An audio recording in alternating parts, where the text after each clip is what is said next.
तो आइए अब बात करते हैं आज के आध्यात्मिक मुद्दे पर।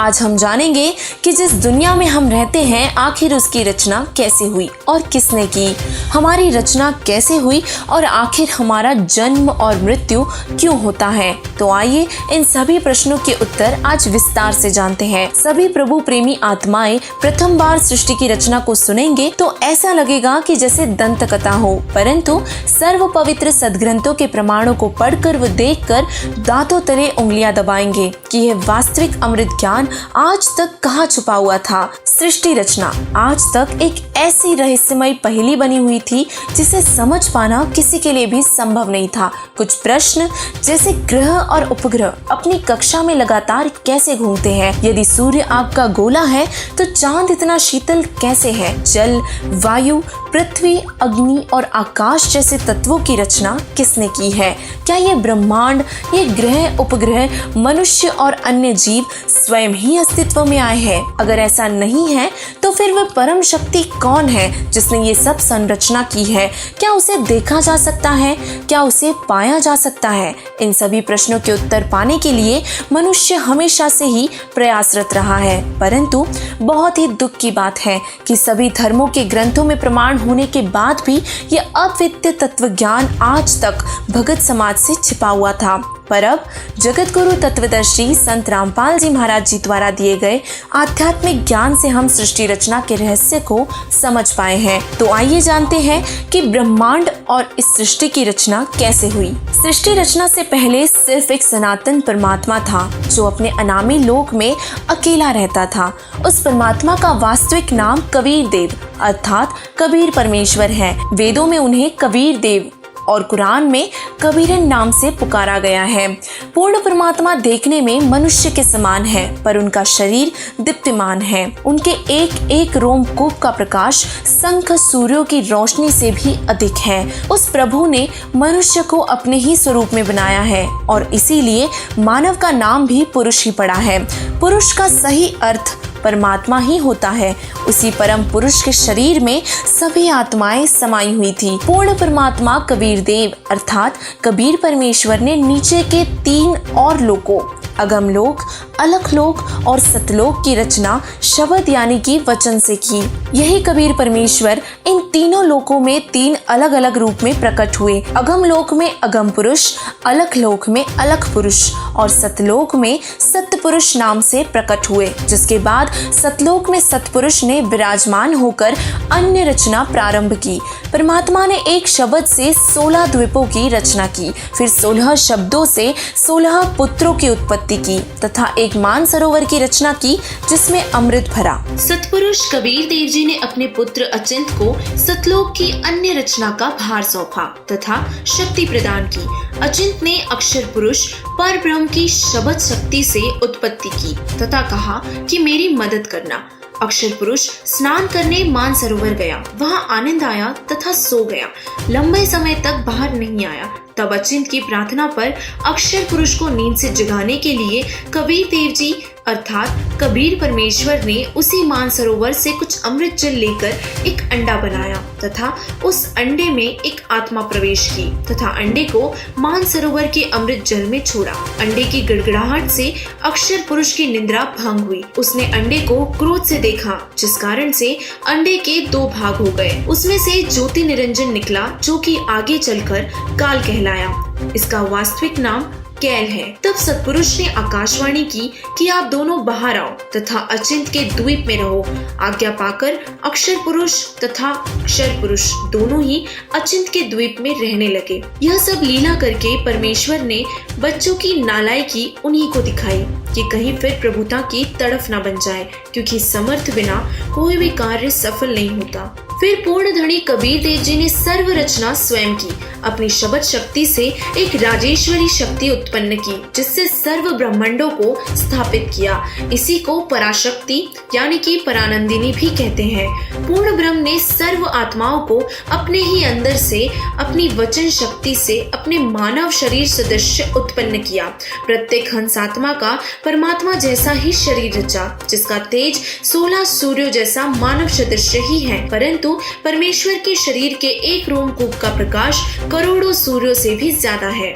बहुत समय उपरांत अक्षर पुरुष ज्योति निरंजन ने सोचा कि हम तीनों अचिंत, अक्षर पुरुष और अक्षर पुरुष एक ही द्वीप में रह रहे हैं तथा अन्य भाई एक एक द्वीप में रह रहे हैं। मैं भी साधना करके अपना एक अलग द्वीप प्राप्त करूंगा। उसने ऐसा विचार करके एक पैर पर खड़ा होकर 70 युग तक तप किया। पूर्ण ब्रह्म कबीर देव जी ने अक्षर पुरुष से पूछा कि बोलो क्या चाहते हो। उसने कहा कि पिताजी ये स्थान मेरे लिए कम है, मुझे अलग से द्वीप प्रदान करने की कृपा करें। हक्का कबीर ने उसे 21 ब्रह्मांड प्रदान किए। कुछ समय उपरांत ज्योति निरंजन ने सोचा कि इसमें कुछ रचना करनी चाहिए, खाली ब्रह्मांड भला किस काम के।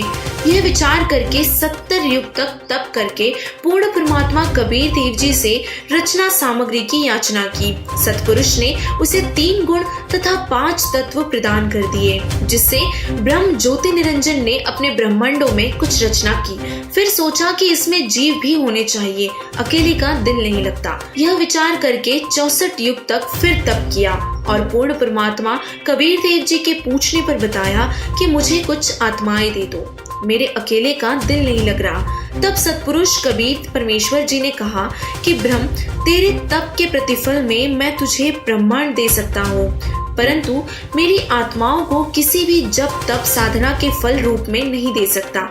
हाँ, यदि कोई स्व इच्छा से तेरे साथ जाना चाहे तो वह जा सकता है। जब ज्योति निरंजन तप कर रहा था तो हम सभी आत्माएं जो आज ज्योति निरंजन के 21 ब्रह्मांडों में रहते हैं, इसकी साधना पर आसक्त हो गए तथा अंतरात्मा से इसे चाहने लगे। अपने सुखदायी प्रभु सतपुरुष से विमुख हो गए, जिस कारण से पतिव्रता पद से गिर गए। सत कबीर देव ने कहा कि जो हंस आत्मा ब्रह्म के साथ जाना चाहता है वो हाथ ऊपर करके स्वीकृति दे। अपने पिता के सामने किसी की भी हिम्मत नहीं हुई, किसी ने भी स्वीकृति नहीं दी। बहुत समय तक सन्नाटा छाया रहा।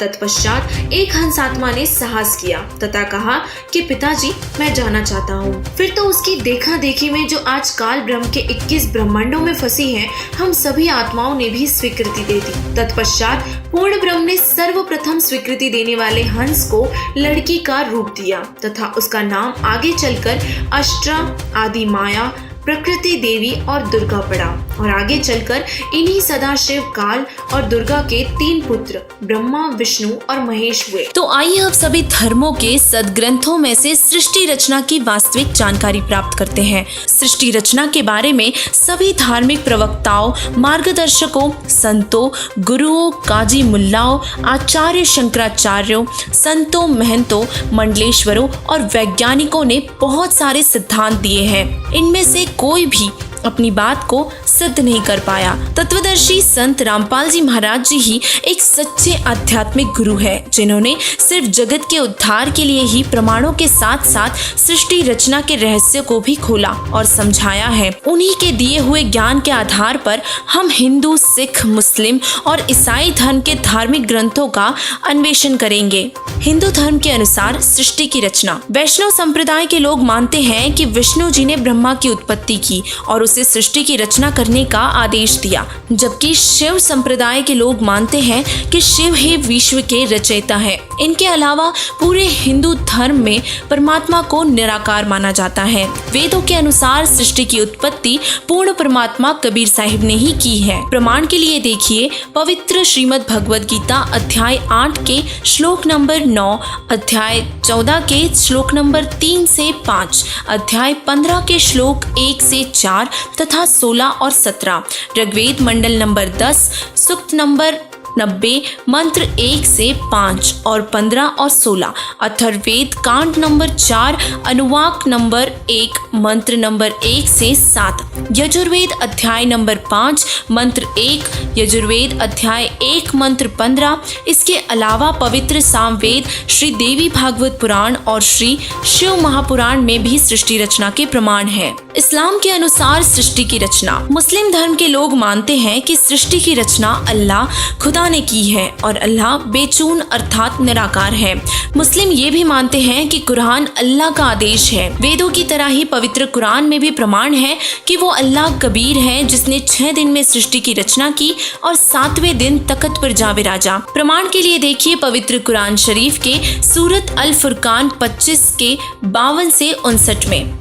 ईसाई धर्म के अनुसार सृष्टि की रचना। ईसाई धर्म के अनुयायी मानते हैं कि परमात्मा निराकार है और उसी ने सब संरचना की है, परंतु बाइबल में भी सर्वोच्च परमेश्वर का नाम कबीर ही बताया गया है। प्रमाण के लिए देखिए ऑर्थोडॉक्स जेविश बाइबल में ईओव 36:5 और पवित्र बाइबल के उत्पत्ति ग्रंथ प्रश्न नंबर 2 पर 1.20 से 2.5 पर स्पष्ट है कि सृष्टि के रचयिता कबीर है।